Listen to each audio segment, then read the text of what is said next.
Hello there. Today I have Lee Crymble joining me.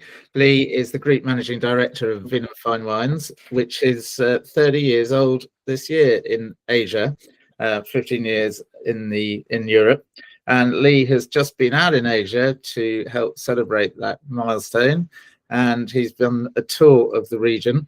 And I'm here today to ask him what his findings were like, to see how the markets in each of those particular places he went to, and just take the temperature of what's going on there. So Lee, perhaps you'd like to start by telling us where you went, and then maybe start with the first of those destinations and tell us what you discovered. Yeah, for sure. Thanks, Miles.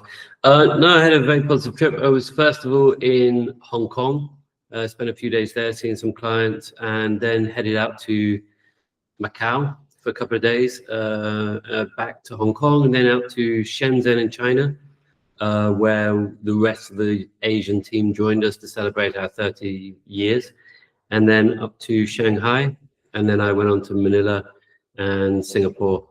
So yeah, it was quite a positive trip. So quite an extensive journey then. And, from what you were telling me earlier, it felt like 2025 was a better year for merchants in the area than it was in 2024. Yeah, we had a number of merchants, particularly in Hong Kong, say that. Obviously, it varied merchant to merchant, but the general consensus was more positive.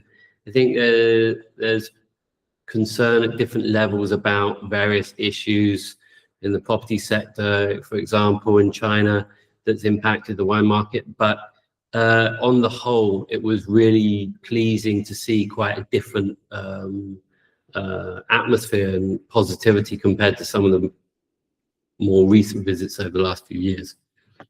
And Hong Kong is, it sounds like it's been changing over the last few years, and quite a lot of the old guard has moved out and been replaced by mainland people, and a shift away from people in the property business to more tech-based companies. Has that brought a big any noticeable differences to the wine market, would you say?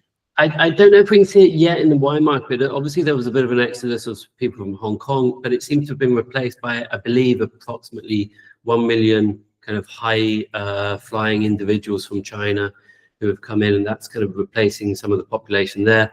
But I was last in Hong Kong a couple of years ago, and walking through some of the malls, it was a bit depressing. It just felt as if people were passing through as opposed to actually spending in the shops. This time didn't feel like that. It felt like there were people spending, there was a lot of activity, the restaurants were buzzy. I'm not saying it's all gone back to the glory days, but it did feel somewhat more positive in Hong Kong in particular. Okay, well, that's interesting. And in Macau, is it still very dominated by the casino scene? Yeah, I mean, I walked through a few of the casinos just to kind of get a feel for it. We've got kind of open orders for some of the more the casino-centric wines that you always have, the big ticket items. So that's good to see a kind of return there. Some of the cross-border merchants have gone, so that's been a little bit depleted. But and I think that whole sector is quite tricky nowadays. But no, it was quite positive. It felt as if there was a lot of people spending again. I don't know the figures for the casinos exactly whether they've bounced back entirely, but it did feel quite active. Okay. So moving on to Shenzhen, there was a bit of a clampdown by the Chinese central government there not so long ago on traders. Did you get any feeling that that was still having an hangover from that, or was it vibrant there? I think there's still quite an issue. I think some of the people we work with who work very legally, they're moving the wines over and distributing, and they're doing quite well. I think it's obviously quite a difficult market to work within the confines of the law. So when you're competing against people that aren't paying their full duties and taxes, etc. But it did feel, just the city itself, just given the fact that it is the Silicon Valley of China, and you see that you've got some of the big companies there, the Tencent, BYD, one of the big, I think JD.com, one of the big drone companies as well, all based in Shenzhen, and you just get that energy that it is a far more modern, progressive city from 20, 30 years ago when it was more traditional labor-intensive, dirty industrial work, and they've really pivoted to this kind of fintech, tech-centric, R&D heavy industry, and that's maybe even reflected in some of the wines that are being drunk there as well, which I think even goes on to Shanghai. Right, okay. Well, I was there 30 years ago and there wasn't any tarmac on the road, so I think they've come quite a long way since then. It's about the same size as Hong Kong now, isn't it?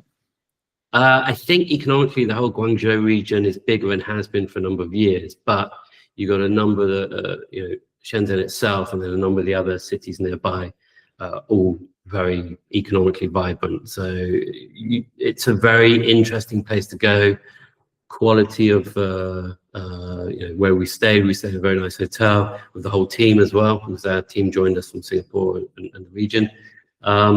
But no, it does feel, you look out over the landscape, you see new buildings being built, and it seems to be done in a very high-end quality way, and the food we ate was very high-end as well. It's very good quality Cantonese cuisine, and I think it's a really interesting place.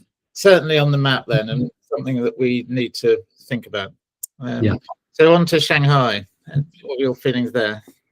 Shanghai, I mean, I haven't been to Shanghai for a number of years, so my colleagues go more often. I had really positive meeting there. What I noticed was that just the profile of the wines that were being drunk were totally different to what I'd expected. I was a little bit naive. I was expecting it to be the more traditional Chinese wines, the Cawar, the Lafite, the Becherel, for example. But instead, we had lots of interesting conversations around Riesling, Italian white wines, Champagne, white Burgundy. But just the fact that I'm talking about white wines at all is a total pivot away from what it used to be. So that was very interesting. The interesting Burgundy, red Burgundy, and not just your usual 5-10 household names, really broad range of different producers and crew. I think just because of the pricing being slightly more opaque, people have lost a lot of money in Bordeaux. It's very competitive when selling Bordeaux, so maybe that's partly helped them move into other wines. But another suggestion that was another explanation for that was given to me was maybe in terms of the property sector, and you can see that the price of Moutai, which is the traditional spirit they use for gifting and entertaining, that's dropped. The price of that's dropped quite a lot. I think when we were there, it had dropped below the RRP for the first time in many years, which was quite a landmark kind of a benchmark price. So at the same time, those traditional Bordeaux wines have been falling with it. On the flip side, that tends to be associated with government and the property sector, whereas the more modern industry is maybe slightly younger as well. They're not drinking the Moutai. They're not in with the government. They're in private sector, and they're drinking wines from beyond Bordeaux and beyond red. And it was really pleasing to see. I think the Freeport there is made some progress as well. No, it's very positive, and the restaurants, the wine lists were decent. It's quite interesting to see the profile of the wines being drunk. Well, that's good to hear, and encouraging. I guess it happens with all places where obviously they're way behind the Europeans in this regard, and just catching up with a more mature market, I guess. So from there, you went to Manila, which interested me in that Manila's never really been on my sort of wine radar, if you like. But you say there's quite a developed market there. There's a very mature market. I mean, relatively small, but there's a few individuals who've been bringing in some great wines. I think it's slightly more traditional merchanting. When you're in Shanghai, you've not just got your usual merchants. You've got a lot of online platforms, people selling online, which is engaging younger people. Manila is slightly more traditional, but the wines they're bringing in, they're very interesting. They've got a real good depth range of wines. You can be talking about German Pinot Noir. You get into it's pretty mature. What they're far more knowledgeable than I am, to be fair. And there's very good market there. And yeah, I think they haven't necessarily had an economic boom. I think the stock market there's been the worst performing for some time. But it is still a developing, maturing market, and there's people who really do appreciate and know their wines, which is really lovely to see. The food scene is great. People are some of the nicest in the world. So it was a very nice part of the trip. Excellent. And then you rounded off the trip at the mothership in Singapore. Yeah, well, Singapore I'm slightly more comfortable with. Yeah. Been there many times. But yeah, no, it was a good trip back to Singapore. We've got I joined just as Matthew joined to do some events in Singapore. So it was more, I wasn't there as long, just a few days this time, just to catch up with the team. But no, it was a good way to round off the trip, and it's nice to see we've still got a really great set of clients. We had one client event where we opened a number of Burgundies for clients to taste, maybe some of the producers they haven't tried before in our portfolio. So that was that was quite that was a nice way to round it off. And all in all, it was a very positive trip, and I think we'll already begin to see the rise in the number of inquiries since I've returned, and wants and requests, which is not just reflective of my trip, but reflective of a general pickup in the market over there. Yeah. So in line with some of the little green shoots of recovery that I've been writing about in the last couple of months, and what we're seeing here, obviously it's still quite stop-start, but it feels like there is a more genuine waking up of Asia, albeit from a low base and just gently. Yeah, it seems like there's a lot more activity. We can just see that through the emails coming in and requests coming in on a daily basis. That's been about 2 months, which is kind of in line with where you're seeing other luxury goods pick up, and things like the LiveX indices, where they're saying they've had some strengthening. It does seem to tie in with what we're seeing on a day-to-day basis in the business. Okay, great. Well, thank you very much for your time today. Hope to see you again soon. Of course. Okay, thanks, Miles. Appreciate it. Take care.